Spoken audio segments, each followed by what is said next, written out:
और अब चलिए एक नजर the untold stories of Modi पर।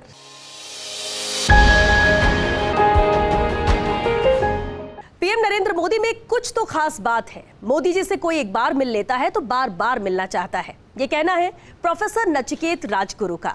The untold stories of Modi में आज पीएम मोदी की ऐसी ही अनसुनी कहानी बता रहे हैं नचिकेत राजगुरु। करीबन मैं 75 के साल में इंदिरा जी ने इमरजेंसी डाल दी तो मेरे पिताजी तो जेल में चले गए।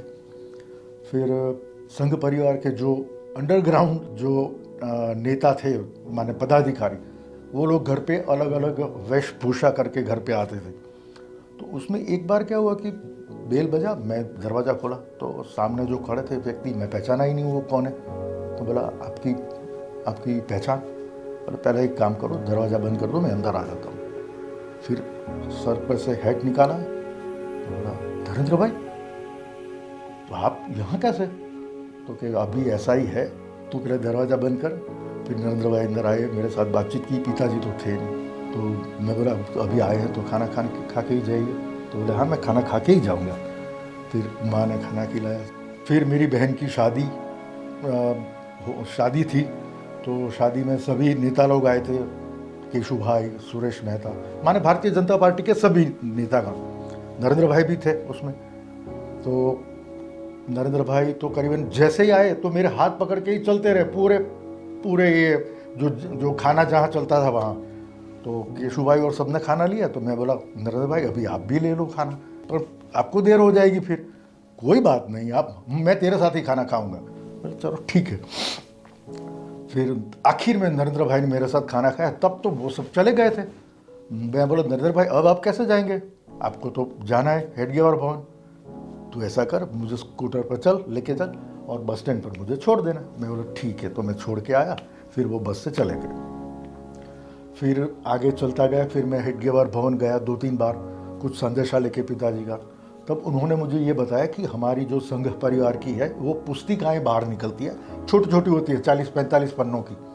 वो तू पढ़, हमारे संत महात्मा नेतागण जो भी है उनकी काफ़ी अच्छी, जैसे विवेकानंद जी है, शंकराचार्य जी है, ऐसी कई पुस्तिकाएँ हमारी निकलती है। तो वो मैं, पिताजी लेके आते थे, मैं भी लेके आता था और वो मैं पढ़ता था। उससे मेरा जो कल्चर है, मेरा जो स्वभाव है, मेरा जो वर्तन है, उसमें काफ़ी फर्क आया। वो भी सजेशन तो उनका ही था। फिर नरेंद्र भाई आते थे घर पे खाना खाने के लिए, परोसता तो मैं ही था उनको। लेकिन एक बात मुझे उस वक्त भी जहन में थी कि ये व्यक्ति में और दूसरे व्यक्ति से कुछ तो ऐसा है कि जो हमें उनको मिलने के लिए अट्रैक्ट करता है। एक तो आवाज़। फिर एक कार्यक्रम था, जब तो वो सीएम हो गए थे, तो यहाँ संस्कार धाम में कुछ कार्यक्रम था।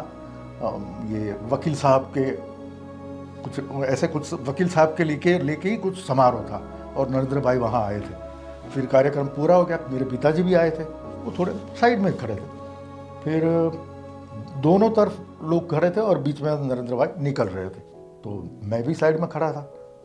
तो जैसे ही आए तो मुझे कंधे पर हाथ रख के चलने लगे, मैं भी साथ में चलने लगा। तो मुझे नाम बताने की ज़रूरत नहीं पड़ी, उन्होंने सीधा बोला नचिकेत का तेरा काम कैसा चल रहा है। मैं बोला उनको कैसे पता चला? इंश्योरेंस का भी पता है, बड़ा काम किया है वो भी पता है, परदेश जाके आया हूँ वो भी पता है। मैं तो जैसे हक्का बक्का ही हो गया था कि उनको ये सब के तो कैसे पता चला।